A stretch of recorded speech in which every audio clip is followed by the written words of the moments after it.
words hit me like a sledgehammer to the chest. "He can't last 2 minutes," she announced to our dinner table, her voice cutting through the gentle conversation like a knife through silk. The laughter that followed wasn't the uncomfortable kind you'd expect. It was the cruel, knowing laughter of people who had just witnessed someone get completely destroyed. I sat there, fork halfway to my mouth, watching my wife of 6 years deliver the most humiliating blow I'd ever received. And she did it with a smile. Not the embarrassed smile of someone who'd made a mistake, but the satisfied smile of someone who just landed exactly the punch they'd been aiming for. The silence that followed was deafening. Our closest friends, the couples we'd known for years, suddenly found their wine glasses fascinating. The expensive steaks on our plates might as well have been cardboard. Everyone knew what had just happened, and nobody knew where to look. "I mean, seriously," she continued, clearly enjoying the attention. "Sometimes I wonder if I should just time him with a stopwatch." Another wave of uncomfortable laughter rippled around the table. This wasn't a slip of the tongue. This was a public execution, and she was the executioner. I placed my fork down carefully, my hands steady despite the rage building inside me.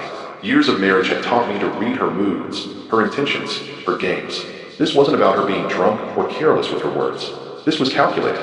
This was her way of asserting dominance, of putting me in my place in front of people whose opinions mattered to both of us. The thing about humiliation is that it reveals character, not just in the person delivering it, but in everyone witnessing it. I watched as our friends swarmed in their seats, some trying to change the subject, others pretending they hadn't heard. But I also saw the ones who seemed to enjoy the show, the ones who leaned in slightly, waiting for my reaction. "Honey," I said quietly, my voice carrying just enough edge to cut through her performance. "You might want to save some energy for later. You're going to need it." The table went completely silent. She looked at me with surprise, maybe even a little fear.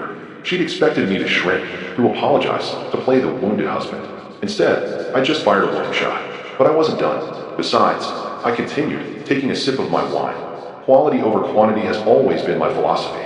Some people need hours to accomplish what others can do in minutes. I looked directly at her, my smile as cold as winter morning. Efficiency is a skill not everyone appreciates. The power dynamic had shifted. Our friends were now looking between us like spectators at a tennis match. She'd started this game, but I'd just shown her I knew how to play it too. The difference was, I played to win, not just to wound. For the rest of the evening, I was the perfect gentleman. I engaged in conversation, refilled glasses, even helped clear the table. But inside, something had fundamentally changed. The woman sitting across from me, laughing and chatting as if nothing had happened, had just shown me exactly who she really was. And more importantly, she'd shown me exactly what she thought of me. The drive home was silent.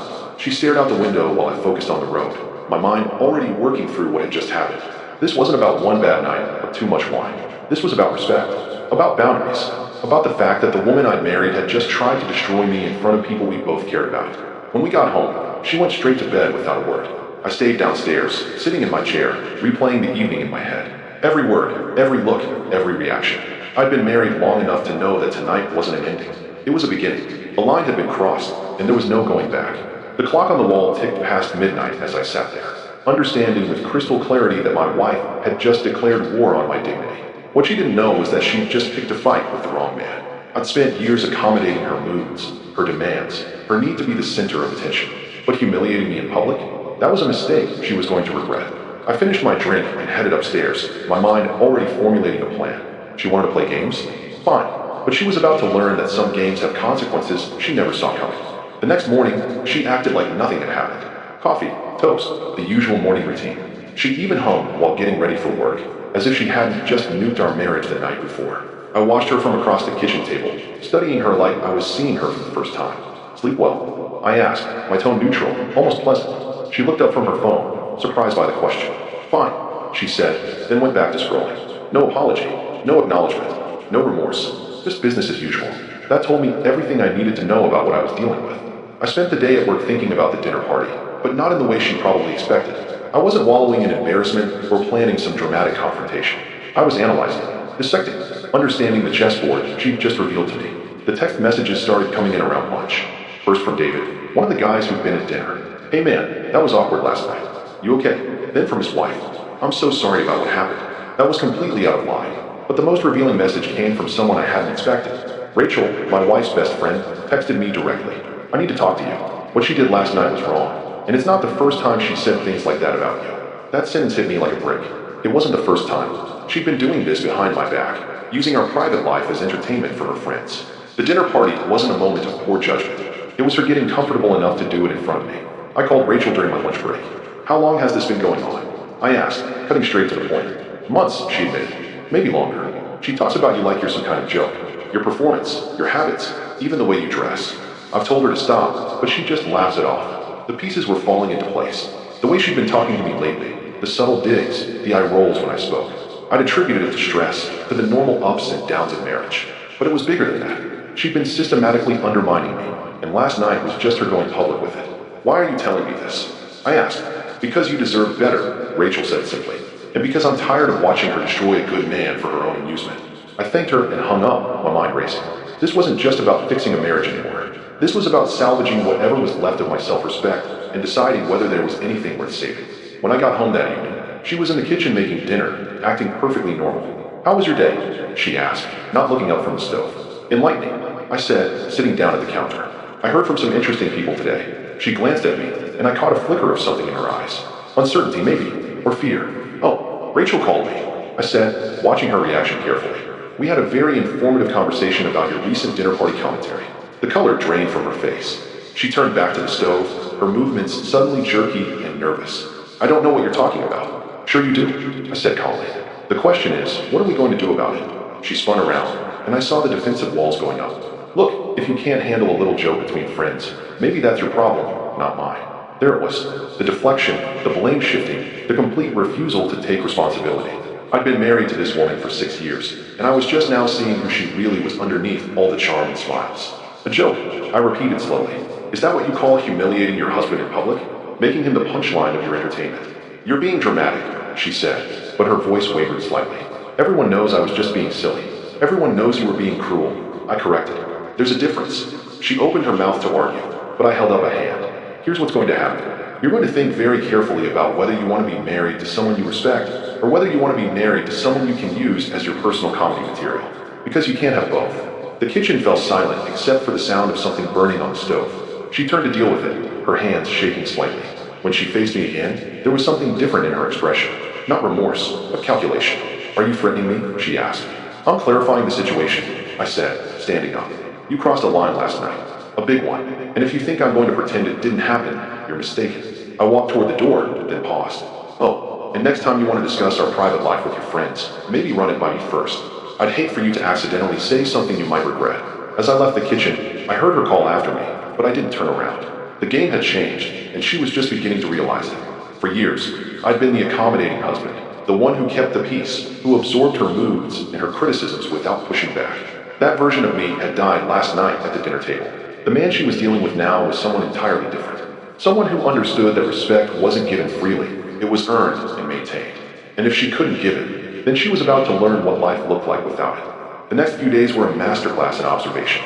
I became a student of my own marriage, watching patterns I'd been blind to for months. It was like putting on glasses for the first time and realizing how blurry everything had been. She left her phone on the counter while showering, something she'd never done before. I didn't touch it, but I noticed. She made calls from the garage, thinking I couldn't hear. I heard enough. He's been acting weird since the dinner party, she told someone. Like he's actually upset about a stupid joke. A stupid joke. That's how she was framing it to everyone. Not as a betrayal, not as a humiliation, but as her husband being overly sensitive about harmless fun. The narrative was already being written. And guess who was the villain in her version? I started paying attention to how she spoke to me in public versus private.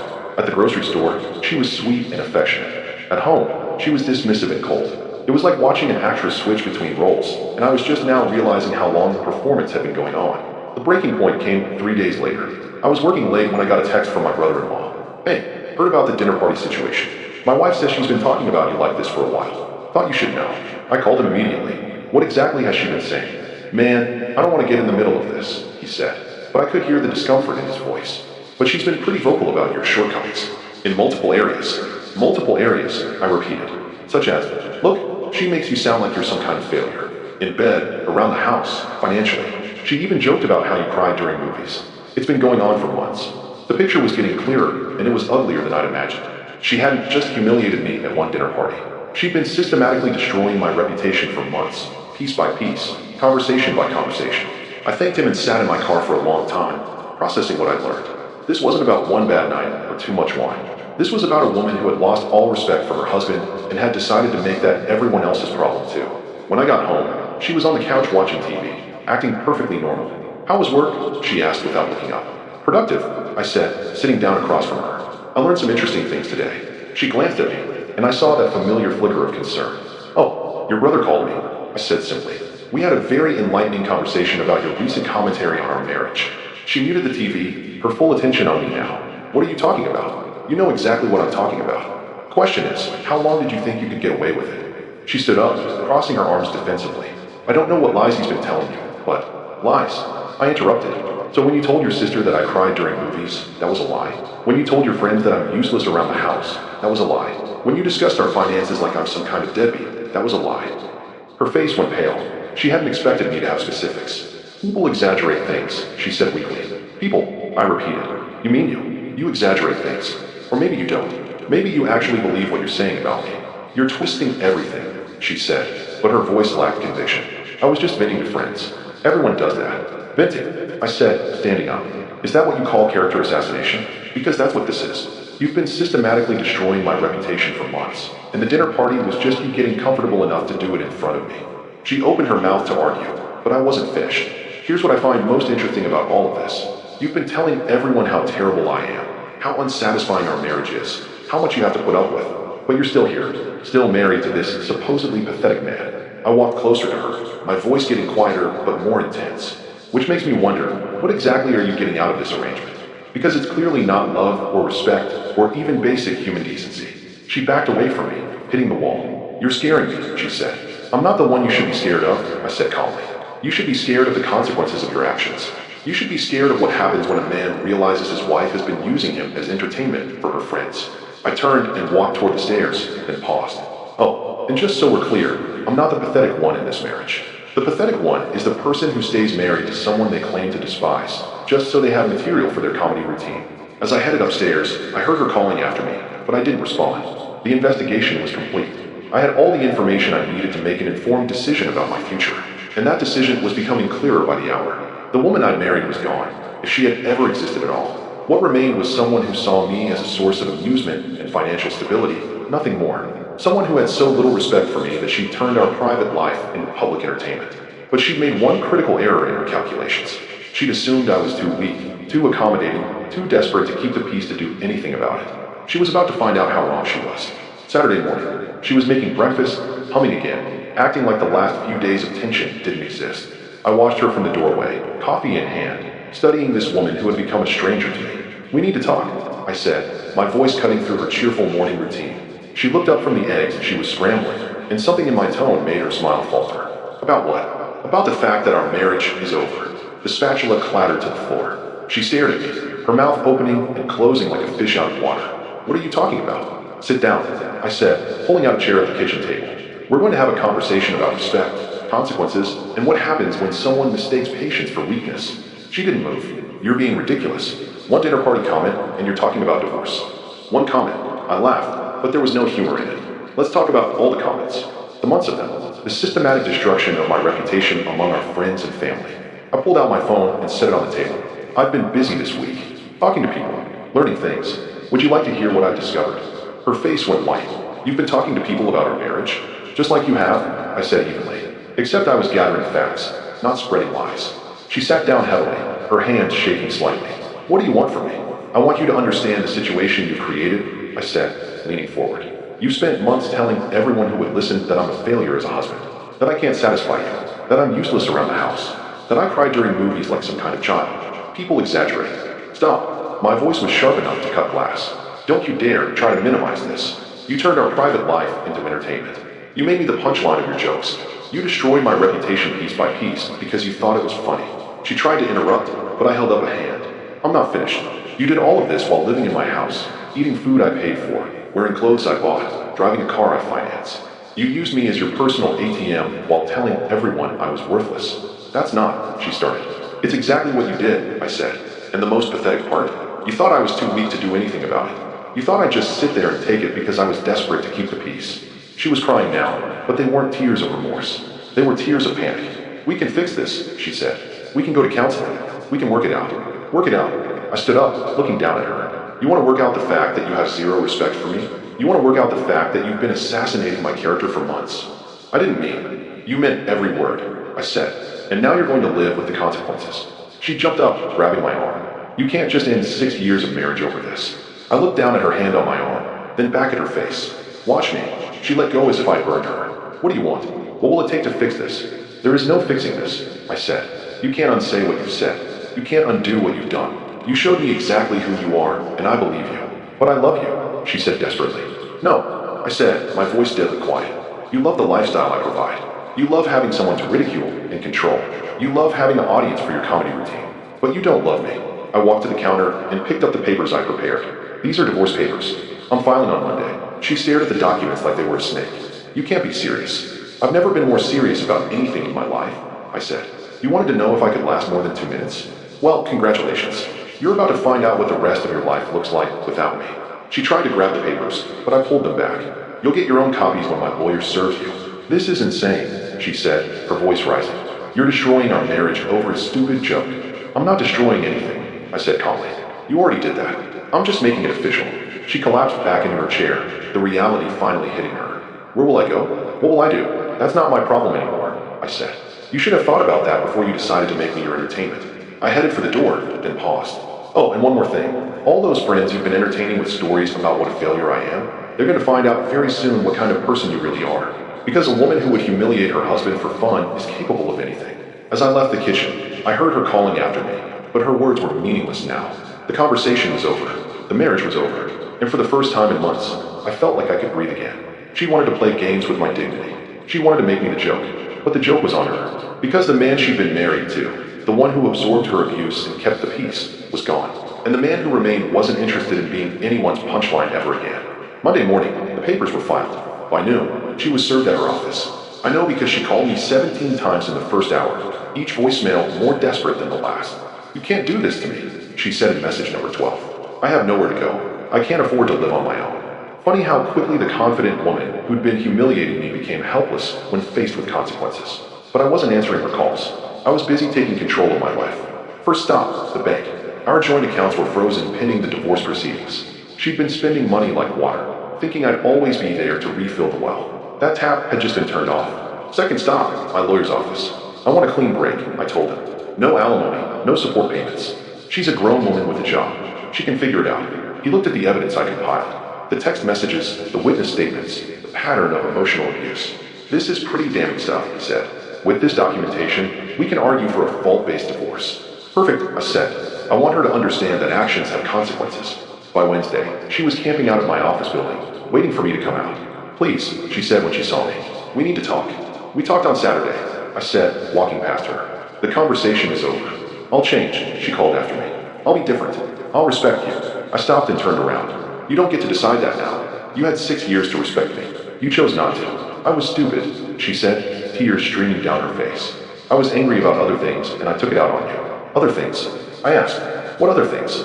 She couldn't answer, because there were no other things. She'd humiliated me because she enjoyed it. Simple as that. By Friday, she was trying a different approach. She showed up at my brother's house, where I was staying temporarily. I told everyone I was lying, she said. I told them you were amazing, and I was just being cruel. Too little, too late, I said. You don't get to damage someone's reputation and then just take it back when it's convenient. She tried to push past me into the house, but I blocked her path. You need to leave. Now, this is my life too, she said. You can't just erase me. Watch me, I said, closing the door. The next week, she tried emotional manipulation. I'm going to hurt myself, she texted. I can't live without you. I forwarded the message to her sister and called for a welfare check. If she was genuinely suicidal, she needed professional help. If she was lying, she needed to understand that I wouldn't be manipulated. 2 weeks later, she was begging mutual friends to intervene. He's being unreasonable, she told them. It was just a joke. But word travels fast in a small social circle. People started putting pieces together. The months of complaints about me, the dinner party humiliation, the pattern of disrespect. Our friends began to see what I'd been living with. I had no idea she was treating you like that, David told me. I thought you guys were happy. So did I said, until I realized I was the only one trying to make it work. By the end of the month, she was living with her parents, trying to figure out how to pay for her own car insurance. The woman who'd been so confident about tearing me down was discovering what life looked like without my support. But I wasn't celebrating. I was building new routines, new goals, new standards for how I expected to be treated. The man who'd accepted her abuse was gone. The man who remained demanded respect and wouldn't settle for anything less. She wanted to know if I could last more than 2 minutes. Well, she got her answer. I'd lasted exactly as long as it took to pack my dignity and walk away. 6 months later, I was a different man. Not because I'd changed who I was, but because I'd stopped pretending to be someone I wasn't. The man who tolerated disrespect was gone.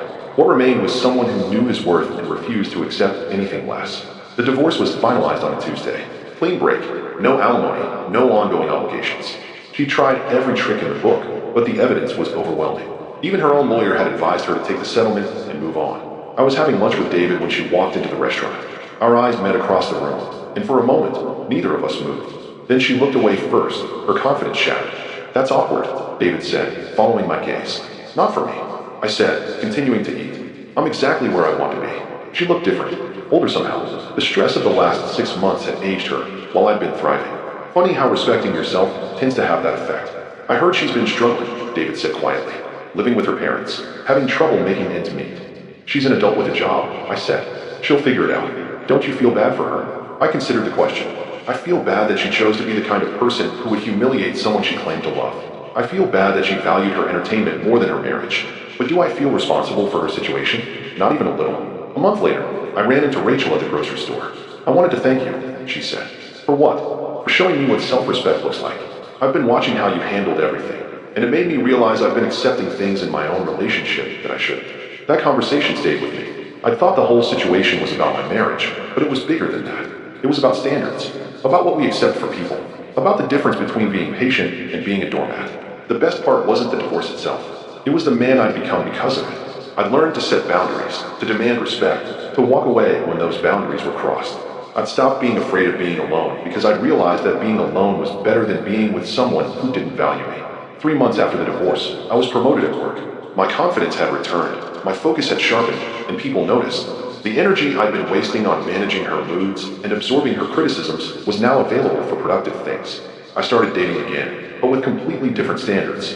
The first time someone tried to test my boundaries, I walked away immediately. No second chances, no benefit of the doubt. I learned that people show you who they are right from the beginning, and it's your job to believe them. Last week, I got a text from an unknown number. "I know I hurt you, and I'm sorry. I hope you can forgive me someday." I stared at the message for a long time, then deleted it without responding. Not because I was angry, but because I was done. That chapter of my life was closed, and I had no interest in reopening it. The woman who tried to make me a joke had become one herself. Our mutual friends had watched her behavior during the divorce, seen her desperation, witnessed her attempts at manipulation. She destroyed her own reputation more effectively than I ever could have. But the real victory wasn't her downfall. It was my rise. I'd gone from being someone who accepted disrespect to someone who commanded respect. From someone who feared being alone to someone who enjoyed his own company. From someone who begged for scraps of affection to someone who demanded genuine love. She'd asked if I could last more than 2 minutes. Turns out, I could last a lifetime. The question was whether she deserved even 2 seconds of it. And I'd answered that question definitively. Our story has come to an end. If you've made it this far, how about subscribing to our channel? It helps us immensely. I've selected 2 other videos for you that I'm sure you'll enjoy. Feel free to click on them. I'll be waiting for you in the next story. See you soon.